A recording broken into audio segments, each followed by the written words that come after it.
You still remember what happened last time, don't you? We stole a bike, and we robbed a man of his personality. Welcome back to Let Us Play Transistor.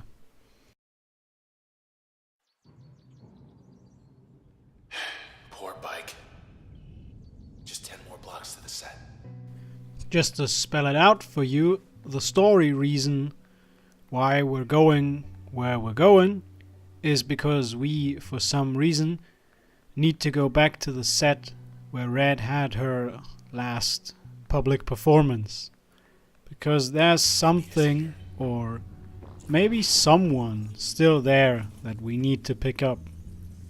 Back in the present, however, we have met the upgraded creep, the level 2 creep, and this fucker now has 3 beams, which makes getting away from him a bit harder. Although I wouldn't call them hard just yet, because that's what the level 3 creeps are. These are just a nuisance. Here I aptly demonstrate that I'm capable of doing more than just using breach by just smacking one of them in the face like 5 times until he dies. Also, in a perfect world, Spark would have been able to hit all 3 of them, but we don't live in a perfect world and Spark is yet again useless.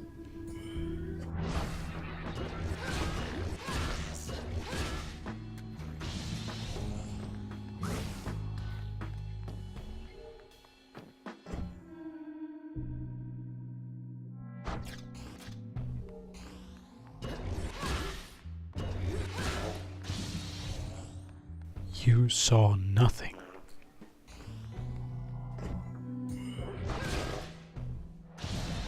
They were waiting. Thought we made good time too.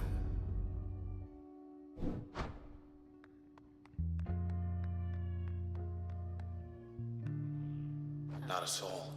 Hardly recognize this place without the foot traffic. Yeah, I imagine it's pretty hard to get customers once the entire city has been wiped out by white things that grow out of the ground. On the plus side, we can now press Q to perform a completely useless jump that's only in the game to look pretty. And it does look pretty, and I like jumping around sometimes. Not every mechanic has to fulfill some combat need. Some things are just there to... Must be starving. Sometimes you just want to jump, okay? Sometimes you just want to jump. Some days it's just a rough day and your city gets annihilated by white things that grow out of the ground and robots, and your voice gets taken and you have to carry around a large sword and hit the things, and then you just have to lean back, press Q a bunch of times and order some pizza. What's wrong with that, I ask you? And I already got the answer to that, and that is absolutely nothing. What is a goddamn travesty are these weeds. They're enemies that heal other enemies, and you do good to eliminate them first, because they tend to slip your mind if you concentrate on other enemies, because they are so unobtrusive.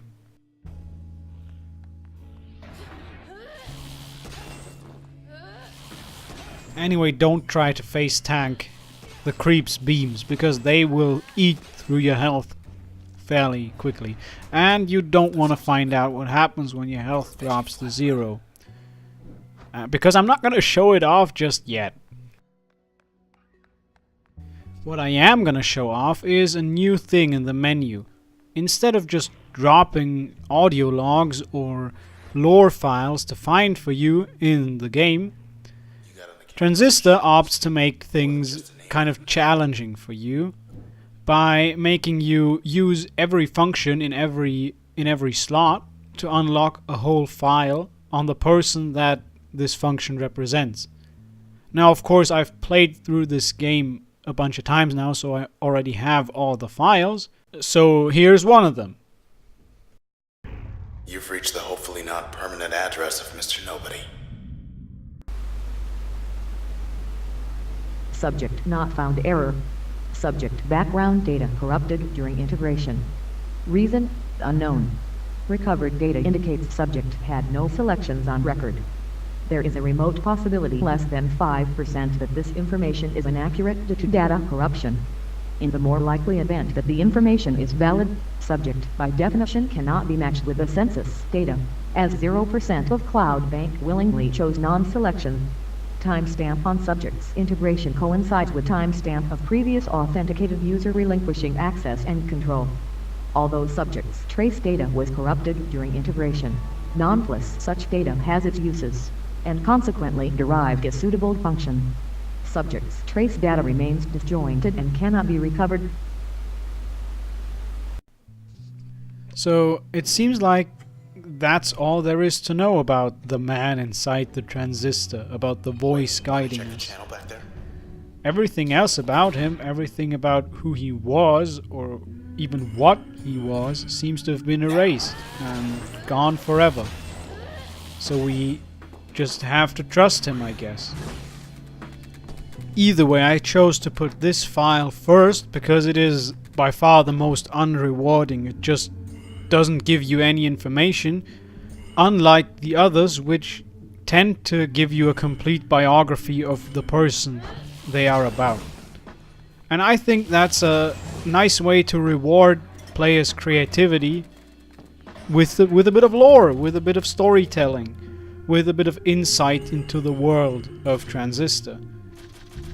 It doesn't force them to do it, because you gain nothing from having these logs, but it makes for some challenges. It makes things more fun, in my opinion. Except when you're forced to use Spark. Let's go. Now all we need to do is interrupt that little weed party over there, and we should be good to go to hammer those creeps back into wherever they came from. Or at least we would be if I was good at not getting caught in their beams. Don't be like me.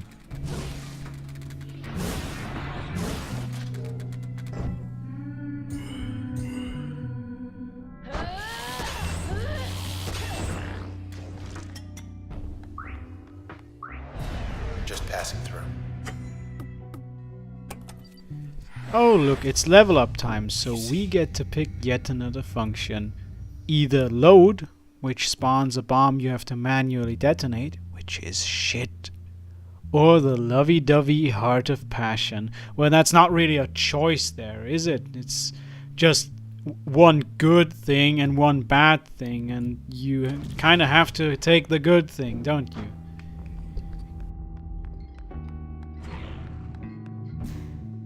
So let's load up this motherfucker and take it for a ride. Get it? Because we didn't take load, we took switch, so I'm mocking the function we're not actually going with, because I'm smart and funny and please like me, oh my god. Where to?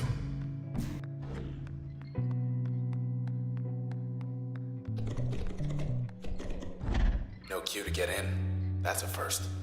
I'd like to think of this room as a metaphor for real life, because you and your best friend are just gonna have a fun time with some weed, and then a jerk comes in through the wall and ruins your day.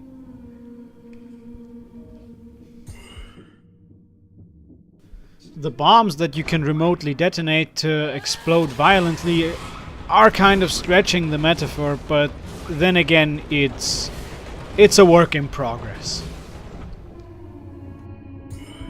So how am I supposed to deal with a jerk crashing in on my weed party? Am I supposed to just bomb him to death? No. You shower him with love. Love that you equip to your paddle. Because that way, if I equip switch onto Crash, if I use Crash, that enemy becomes friendly for a set amount of time. And I can use that to get some distance between myself and the jerk, which is a godsend against these fuckers in close quarters.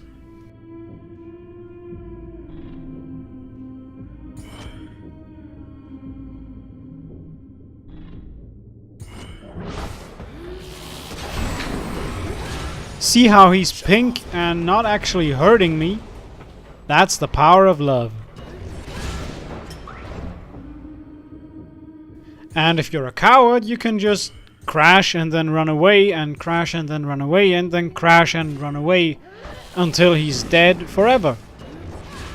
Because that actually works, and a turned jerk will actually make quick work of other enemies because his wave attacks do a shitload of damage against them.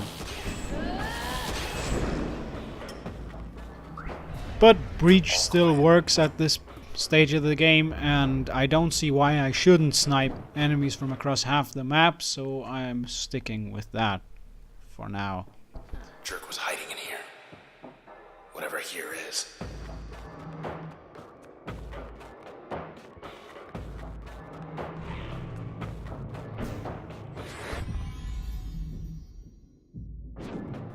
Another way the world building of this game is just so unobtrusive, so that if you just want to play the game for the gameplay, you can ignore it, are these terminals. You are never forced to interact with them, but they give you insight into what the world of Cloudbank is or was like before it all went wrong, before the process came crashing into town.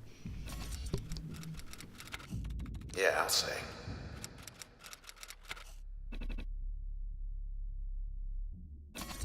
And they also serve as a way of fleshing out Red's character, because Out of the channel in record the way she types her comments and responses to these articles, that says quite a lot about her. Especially the fact that she has to rewrite every single one of them at least once. Get ready to get jumped. Or not. Let's not stick around.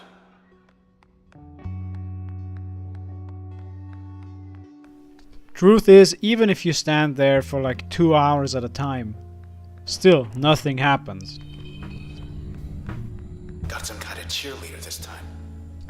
Meet the next new enemy of this game, the cheerleader. Cheerleaders act as shield generators, and combined with weeds, they can make some enemies really tough to kill. Didn't even blink. Because cheerleaders, once they're upgraded, can also shield themselves. Now, if you think you're particularly clever and want to switch the cheerleader and attack the target they're shielding at the same time, in the same turn, you're gonna have a bad time, because that doesn't work. What does work is switching them so they shield you. Just like weeds, they can be brought to your side by the power of love.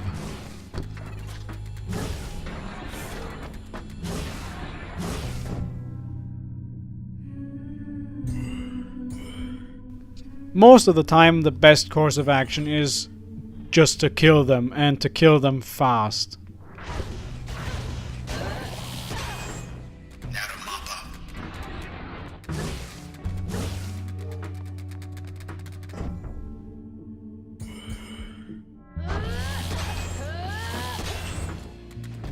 Because not every arena is as graciously constructed as this one. Not every arena is as forgiving as this one, and not every enemy is as sluggish and single-minded as the creep. There are some enemies later on that will not tolerate the things I did in that fight. But then again, the more you progress, the more you learn about how to deal with enemies anyway, so that should be expected, I guess. Don't look at me, I don't know video games.